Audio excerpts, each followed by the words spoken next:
now, live at 12. අයබෝවන් එක්වන් ඇත දැනගන්න ලංකාවේ අංක එකේ සමබර ප්‍රවෘත්ති විකාශය ලැබෙට්වල් සමගින් ඔබ හමුවට මම චන්දන ජයසිංහ. මම ඉෂාරා සමරසිංහ. අපි අදත් මුලින්ම බලමු ප්‍රධාන පුවත් සිරස්තල. සුමති සම්මාන උළෙලේදී සම්මානනීය වූ ස්වර්ණවාහිනිය.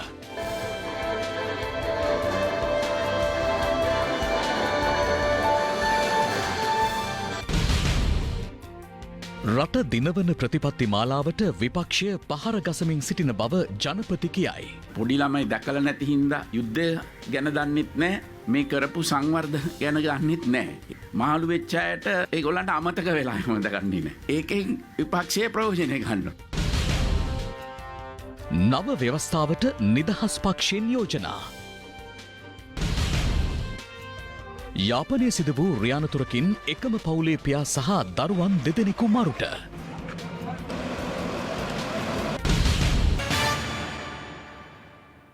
රජයේ ප්‍රතිපත්ති සහ සංවර්ධන ව්‍යාපාර ඉදිරියට ගෙන යාම පිණිස ශක්තිමත්ව අත්වැල් බැඳගන්නා ලෙස ජනාධිපති ගෝඨාභය රාජපක්ෂ මහතා පළාත් පාලන නියෝජිතයින්ට පවසා තිබෙනවා. ජනාධිපතිතුමා මේ බව ප්‍රකාශ කර ඇත්තේ ඊයේ පස්වරුවේ බත්තරමුල්ල දියත උයන පරිසරයේ පැවති පළාත් පාලන නියෝජිත හමුවට එක්වෙමින්.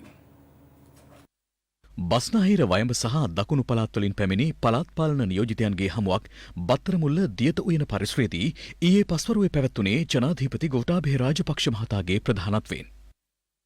මෙම හමුවට එක් වූ ශ්‍රී ලංකා පොදුජන පෙරමුණේ ජාතික සංවිධායක බැසිල් රාජපක්ෂ මහතා පවසා සිටි ලෝක බැංකුව ආධාර යටතේ ක්‍රියාත්මක පුරනැගුම තුන්වන අදියර නොබෝ දිනකින් ආරම්භ කිරීමට සැලසුම් කර ඇති බවත් එමගින් පළාත් පාලන ආයතනවල බොහෝ අඩුපාඩුකම් සපුරාලීමට හැකිවනු ඇති බවයි. පැමිණ සිටි පිරිස අමතමින් ජනාධිපතිතුමා අවධාරණය කළේ අද විපක්ෂය පහර ගසමින් සිටින්නේ රට දිනවන ප්‍රතිපත්ති මාලාවට බවයි. විශේෂයෙන්ම මේ වගේ තැනක මේ රැස්වීම මම තියන්න යෝජනා කළේ බොහෝ අයට අමතක වෙලා මේවා මහින්ද රාජපක්ෂ ජනාධිපතිතුමා කාලේ අපි මේ ප්‍රදේශයේ පරිසරය සංවර්ධනය කරන්න කොපමණ දේවල් කළා තියෙනවද? මේ කොළඹ නගරය, කෝට්ටේ නගරය, කැස්බෑව, කඩුවෙල, බොරලැස්ගමුව, පිළියන්දල, මොරටුවේ මේ වගේ සංවර්ධන ව්‍යාපෘති විශාල ප්‍රමාණයක් හදලා හරිත නගර බවට පත් කරන්න විශාල වැඩපිළිවෙළ කරා.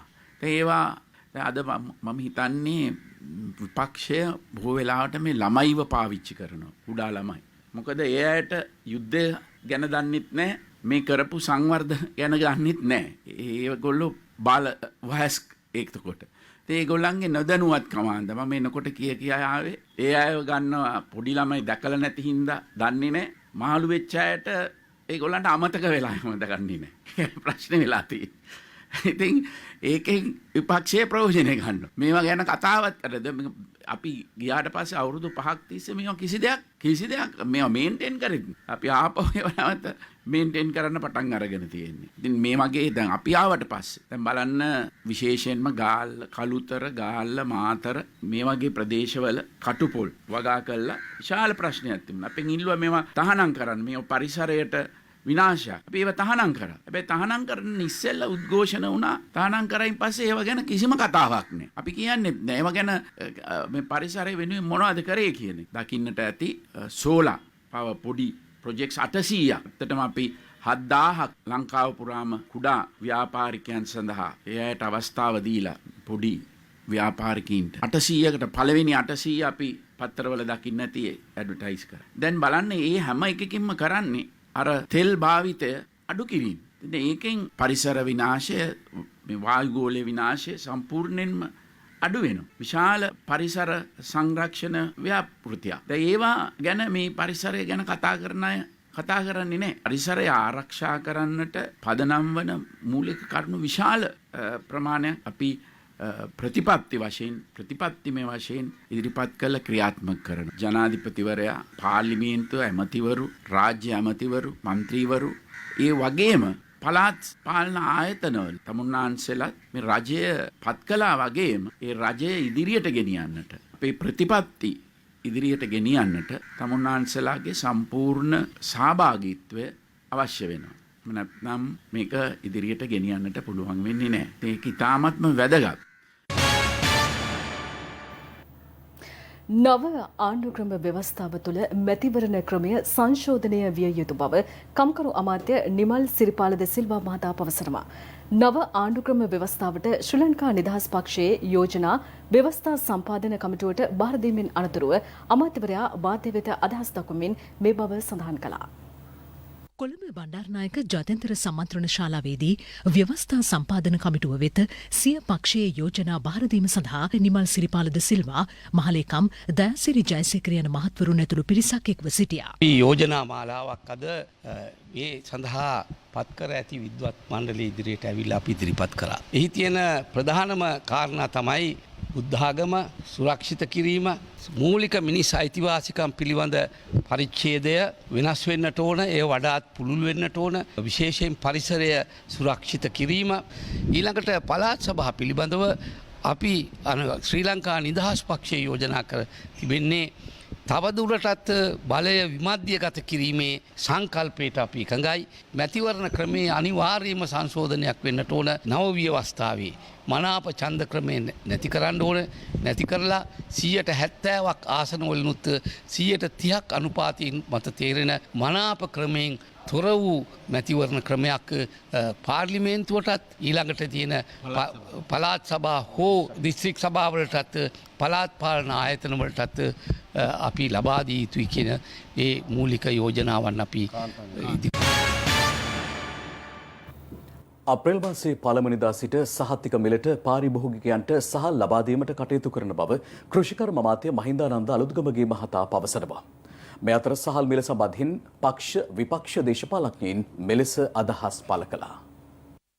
අපි රජයක් හැටියට මේ කූට වෙළඳුන් සිදු කරන ව්‍යාපාරිකයන් සිදු කරන උපක්‍රමශීලී වැඩ කටයුතු වලට කිසිම සහයෝගයක් දක්වන්නේ නැහැ. ගැසට් පහක් ගැහුවා. බඩුමිල් පහළ වුණාද තාම නැහැ. කවුද බඩුමිල් තීන්දුව කරේ? ලංකාවේ හාල් මිල තීරණය කරේ කවුද? හාල් මෝල්කාරයෝ. මොකද හාල් මාෆියාව ඇවිල්ලා හරි බලවත් මේ රටේ. ඒකට උත්තර දෙන විදි තියෙනවා. ඒ උත්තර දෙන විදි වලට අනුව තමයි මේ හල් මාෆියාව කියන එක දුර්වල කරන්න පුළුවන්. දැම්මකෝ. දැන් අර කිරිබත් කනකොට 60ට 70ට තිබුණු හාල් කිලෝ එක රුපියල් 120යි 30යි එහෙන් උඩ ගිහිල්ලා. අවුරුද්දට කිරිබත් කන එක සුම්මා. ඉතින් මේකට තාම සමහරු පට්ට කියනවා වෙන්න පුළුවන්. ඉතින් අපිට නම් කට්ටක් ඇවිල්ලා තියෙන්නේ. හාල් 200 නම් කොහෙත් ගිහලා නැහැ 134යි. ඔව් 100 පැනලා 200ට ගිහලා නැහැ. ඉස්සරත් 130ට 40ට හාල් ගියා. ඒ රුපියල් 30ට හාල් තිබිච්ච කාලේ. අද රුපියල් 56ටත් වී ගන්නවා අපේ ගම්වල. ඉතින් නිසා 56ට වී අරගෙන රුපියල් 100 අඩුවෙන් දෙන්න බෑනේ. රුපියල් 85යි කියන එක දවසක තව දවසකට කියනවා 99යි කියනවා. අද කීරි සම්බය එකක් 190ක්ද කොහෙද? නාඩුවත් ගන්න බෑ. නිකන් සම්බය එකක්වත් ගන්න බෑ රුපියල් 125ට කිලෝ එකක්. හරිද? හැබැයි කියන්නේ රුපියල් 99යි ඔය කතාවල තමයි කියන්නේ. අපි අප්‍රේල් මාසේ පළවෙනිදා ඉඳලා ලංකාවේ සම්පකාර සමිතිය 2500ක්, ඒ වගේම සතුස 417ක් සහ සියලුම පෞද්ගලික වෙළඳ සංකීර්ණ හරහා නියමිත මිලට හාල් ලබා දීමට අපි ඒකඟතාවයකට ආවා. ඒ අනුව අප්‍රේල් මාසේ පළවෙනිදා ඉඳලා අපි ඒ මිලට ඉදිරි මාස 3 හාල් ලබා දෙන්න වියලේ මණ්ඩලය කටයුතු කරනවා. ඩාඩු කිලෝ එකක් රුපියල් 97ටත් සුදු සහ රතු සම්බා රුපියල් 93ට. A9 මාර්ගයේ යාපනය ඵලයේ ඉත්තාවිල් ප්‍රදේශයේ ඊයේ රාත්‍රියේ සිදු වූ මාරක රිය අනතුරින් එකම පවුලේ පියා සහ දරුවන් දෙදෙනෙකු ජීවිතක්ෂයට පත්ව තිබෙනවා. මෙම පිරිස ගමන් කළ මෝටර් රථය ටිපර් රථයක ගැටී අනතුර සිදුව ඇති බවයි පොලිසිය පැවසුවේ. යාපනයේ දිස සිට පලේ ප්‍රදේශයට ධාවනය වෙමින් තිබූ මෝටර් රථයක් ඊයේ රාත්‍රී 9:30ට පමණ පලේ ඉත්තාවිල් ප්‍රදේශයේදී ටිපර් රථයක මුහුණට මුහුණලා ගැටීමෙන් මෙම අනතුර සිදු වුණා.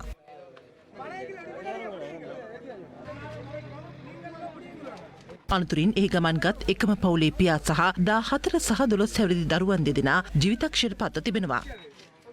අනතුර සිදුවීමත් සමග ප්‍රදේශවාසීන් ඔවුන්ව රෝහල් කරා රැගෙන ගියද ඒ වන විට තිදෙනාම ජීවිතක්ෂයට පත්ව ඇති බවයි ප්‍රදේශවාසීන් පවසන්නේ. අනතුරත් සමග මාර්ගයේ රථ වාහන ධාවනයට පැය කිහිපයක් බාධා එල්ල වුණා.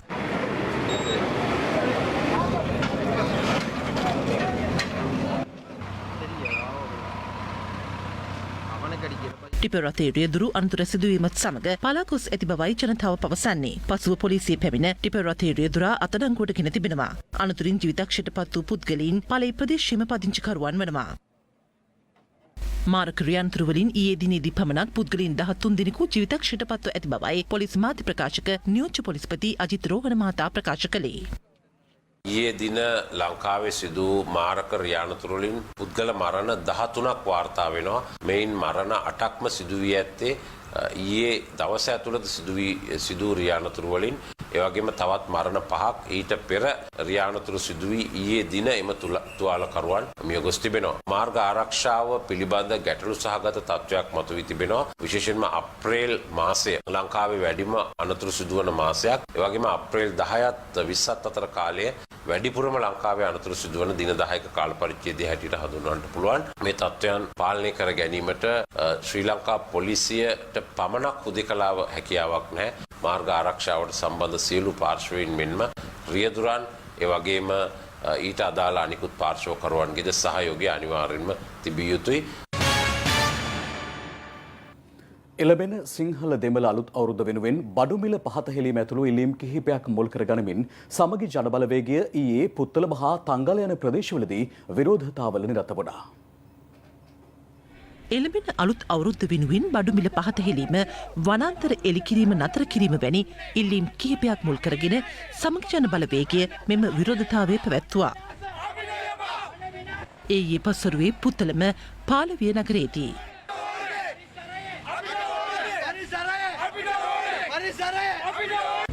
මෙරට ජනතාවට යන්න තැනක් නෑ දැන්. අසරණ වෙලා අහිංසක වෙලා කණ්ඩත් නෑ, අඳින්නත් නෑ, බෙහෙත් ටිකක් නෑ, ඉන්න හිටින්නත් නෑ, හිතට සැනසීමකුත් නෑ. බයෙන් තමයි ජීවත් වෙන්න වෙලා තියෙන්නේ. දෙයියන්ට විතරයි කියන්න වෙලා තියෙන්නේ.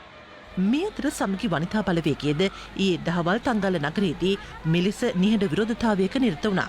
ඒ බඩුමිල ඉහළ යාම වනාන්තර එලිකිරීම ඇතුළු ගැටලු කිහිපයකට එරෙහිවයි. දැන් පොල් තෙල් ඇවිල්ලා තියෙනවා වෙළඳපොළට පිළිකා සහිත පොල් තෙල්.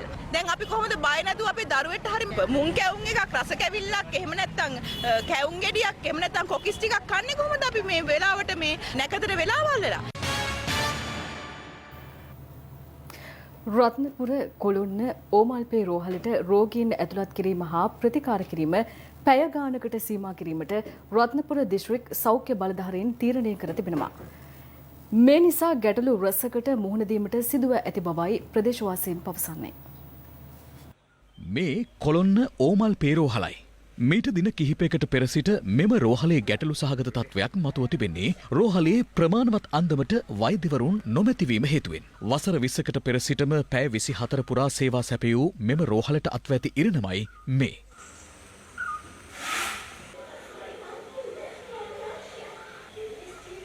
මෙම රෝහලේ වෛද්‍යවරුන් තිදෙනෙකු සේවය කළද ඉන් වෛද්‍යවරුන් දෙදෙනෙකු ස්ථාන මාරුවීම් ලබා පිටව ගොස් තිබෙනවා. ඒ වෙනුවට පැමිණි වෛද්‍යවරියද මේ වන විට ප්‍රසූත නිවාඩු ලබා පිටව ගොස් ඇති බවයි රෝහල් බලධාරීන් පවසන්නේ. වෛද්‍යවරු 4 දෙනෙක් සේවය කරපු තැනක් මේ දැනට ඉන්නේ එක්කෙනයි. දවසට එනවා ලෙඩ්ඩු 300ක් 400ක් විතර කිලෝමීටර් 10 15 දුරින් දැන් තමයි මේ අය එන්නේ. හැබැයි අද මේ රෝහල වාට්ටු වහලා තියෙන දැන් සතියක් විතර වෙනවා. අදාළ වගකීම යුත්තන්ට දැනුම් දීලා තිබ්බත් උන් නිසි පියවරක් අරගෙන නැහැ.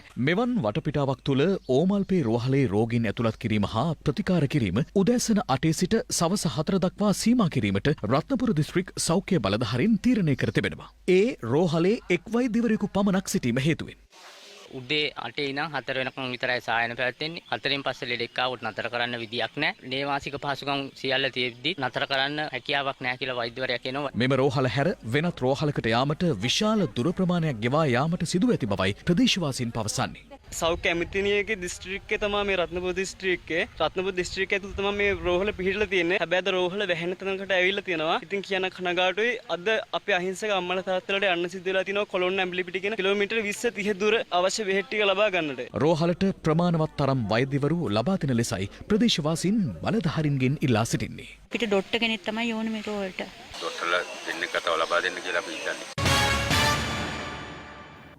සමෘද්ධිමත් ජාතියක 54 වන ජාතික අලුත් සහල් මංගල්‍ය වෙනුවෙන් දිවයින පුරා ගොවි ජනතාවගෙන් එකතු කළ සහල් අස්වනු අනුරාධපුර ජයශ්‍රී මහා බෝ සමිඳුන් අභියසට රැගෙන ඒම අද පෙරවරුවේ ආරම්භ කළා. අලුත් සහල් එක්රැස් කිරීමේ කටයුතු සඳහා ස්වර්ණවාහිනිය සහ ශ්‍රී FM මාධ්‍ය දායකත්වයේ දැක්වූ අතර 54 වන ජාතික අලුත් සහල් මංගල්‍ය එළඹෙන අප්‍රේල් මාස 4 වනදා ජනාධිපති ගෝඨාභය රාජපක්ෂ මහතාගේ ප්‍රධානත්වයෙන් අනුරාධපුර ජයශ්‍රී මහා බෝධීන් වහන්සේ ඉදිරිපිටදී පැවැත්වීමට නියමිතයි.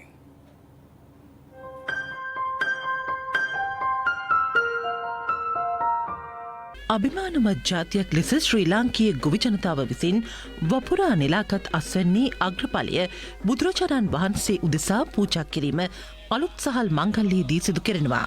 මෙම චාරිත්‍රය අපේ රටේ ජාතික සංස්කෘතික මහෝත්සවයක් වන අතර එදා සිටම අපේ රටේ ගොවි ජනතාව මහත් ගෞරවයෙන් යුතුව මේ මංගල්‍ය වෙනුවෙන් එක්වනවා.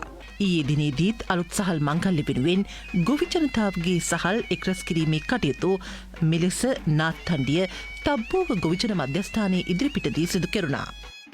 ස්වර්ණවාහිනී සහ ශ්‍රී FM මාධ්‍ය අනුග්‍රහය දක්වන 54 වන ජාතික අලුත් සහල් මංගල්‍යයේ සහල් එක්රැස් කිරීමේ කටයුතු ක්‍රියාවට නැංවූයේ කෘෂිකර්ම අමාත්‍ය මහින්දානන්ද අලුත්ගමගේ සහ රාජ්‍ය අමාත්‍ය ශෂේන්ද්‍ර රාජපක්ෂ මහත්වරුන්ගේ උපදේශකත්වයෙන් ගොවිජන සංවර්ධන දෙපාර්තමේන්තුවේ මෙහෙයවීම මගිනුයි.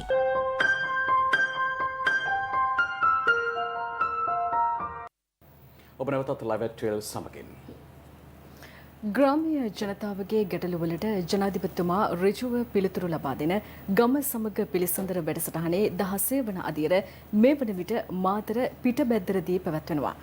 මේ සඳහා ජනාධිපතිතුමා සමග මැති ඇමතිවරු ප්‍රමුඛ මහජන නියෝජිතයින් අමාත්‍යාංශ ලේකම්වරු ආයතන ප්‍රධානීන් හා නිලධාරීන් රැසක්ද එක්ව සිටින බවයි වාර්තා වන්නේ. මාතර දිස්ත්‍රික්කයේ පිටබැද්දර ප්‍රාදේශීය ලේකම් බල ප්‍රදේශයේ කිරිවැල් කැලේ උතුර 3 වන පියවර ග්‍රාම සේවා වසම 16 වන ගම සමග පිළිසඳර වැඩසටහන සඳහා තෝරාගෙන තිබෙනවා.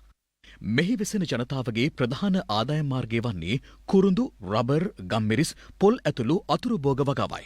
ඒ අනුව අද උදෑසන ගම සමග පිළිසඳර වැඩසටහන ආරම්භ වුණේ දෑරංගල මහාවිද්‍යාලයේදී.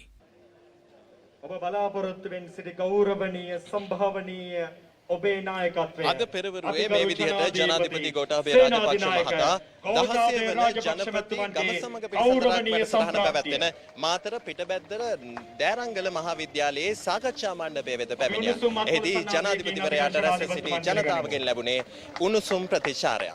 ජනාධිපතිතුමා පැමිණීමෙන් අනතුරුව ගම සමග පිළිසඳර වැඩසටහනේ වැඩ කටයුතු ආරම්භ වුණා. ජනතාවගේ ගැටලුවලට ජනාධිපතිතුමා අදාළ නිලධාරීන් සම්බන්ධ කරගෙන විසඳුම් ලබා දෙනු ලැබුවා. මේ වන විටත් 16 වන ජනපති ගම සමග පිළිසඳරක් වැඩසටහනේ ජනාධිපති ගෝඨාභය රාජපක්ෂ මහතා අදහස් දක්වමින් සිටිනවා, ජාති අමතමින් සිටිනවා. මෙහි ඉදිරි තොරතුරු සවිස්තරාත්මකව අපගේ ලයිව් ඇට් 8 ප්‍රධාන ප්‍රවෘත්ති ප්‍රකාශයෙන් බලාපොරොත්තු වන්න. පුංචි තිරේ විශිෂ්ටයි නැගැයින 25 වන සුමති සම්මාන රාත්‍රිය ඊයේ උත්කර්ෂවත් අන්දමින් කොළඹ වෝටර්සේජ් හෝටල් පරිශ්‍රයේදී පැවැත්වුණා.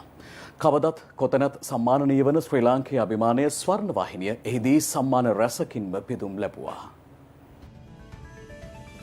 ශ්‍රී ලාංකේය ටෙලිවිෂන් තිරය මත විශිෂ්ටයි නැගෙන 25 වන සුමති සම්මාන මහිමාලංකාරය ශිරන්තී රාජපක්ෂ මැතිනිය හා සුමති සම්මාන උළෙලේ අර්ථප්‍රතිත්වය දරන තිලංග සුමතිපාල මහතා ඇතුළු සම්භාවනීය අමුත්තන් රැසකගේ ප්‍රධානත්වයෙන් වෝටර්සේජ් හිදී ඊයේ රාත්‍රියේ ආරම්භුණා.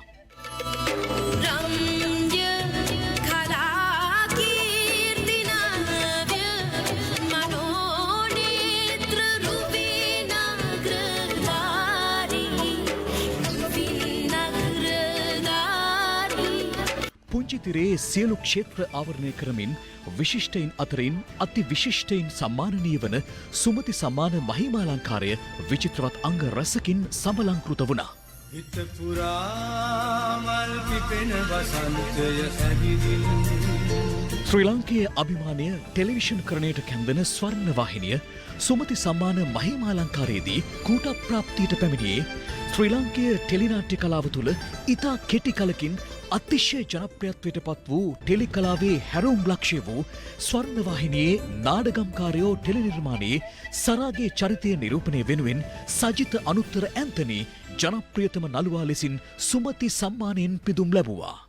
25 වන සුමති සම්මාන උළෙලේ ජනප්‍රියතම නළුවා. මුළු ඡන්ද දෙලක්ෂ නෑ 23,93,841ක් ලබාගෙන ජයග්‍රහණය කරන්නේ සජිත අනුත්තර.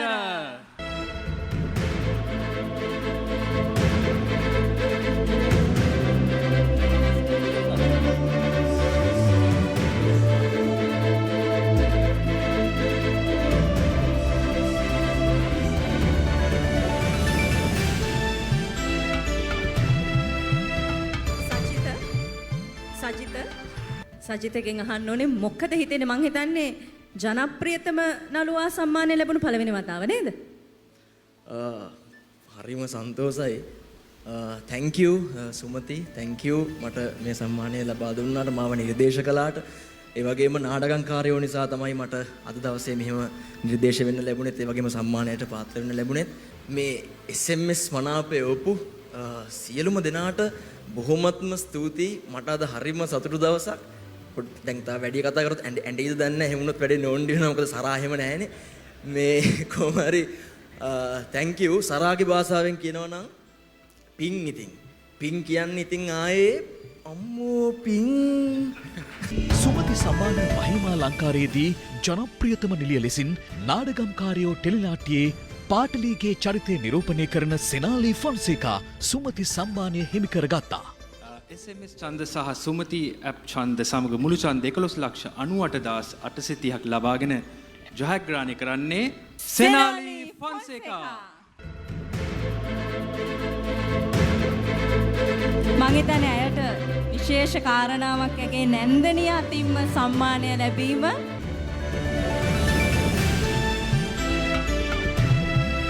මේක ඇත්තටම මගේ අතේ මේ වෙලාවේ තියෙනවා දැක්කම මගේ තාත්තා ගොඩක් සන්තෝෂ වෙනවා. මේ විදිහට මට මේ තැනට එන්න පුළුවන් වුණේ නාටකංකාරයන්ට ආදරය කරන ප්‍රේක්ෂක ජනතාවෙ හින්දා. ඒගොල්ලන්ට අර අපේ සරා කිව්වා වගේ පින් කියලාත් මදි. මීට අමතරව මෙවර සම්මාන උළෙලේ හොඳම කලා අධ්‍යක්ෂණයට හිමි සම්මානය ස්වර්ණවාහිනියේ විකාශය වූ රන් බැඳි මිනිස්සු ටෙලිනාට්‍යයේ කලා අධ්‍යක්ෂණය වෙනුවෙන් පියතිස්ස අකුරංගොඩ හිමි කරගත්තා. හොඳම ටෙලිනාට්‍ය කලා අධ්‍යක්ෂණය ස්වර්ණවාහිනියෙන් විකාශය වූ රන් බැඳි මිනිස්සු කලා අධ්‍යක්ෂණය කළ පියතිස්ස අකුරංගොඩ.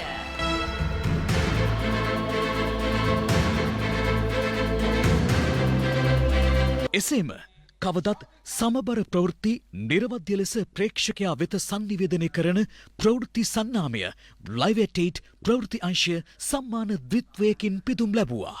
නිවේදක සම්මාන චෝක ගුණසේකර of ස්වර්ණවාහිනී ප්‍රස්ථාරය.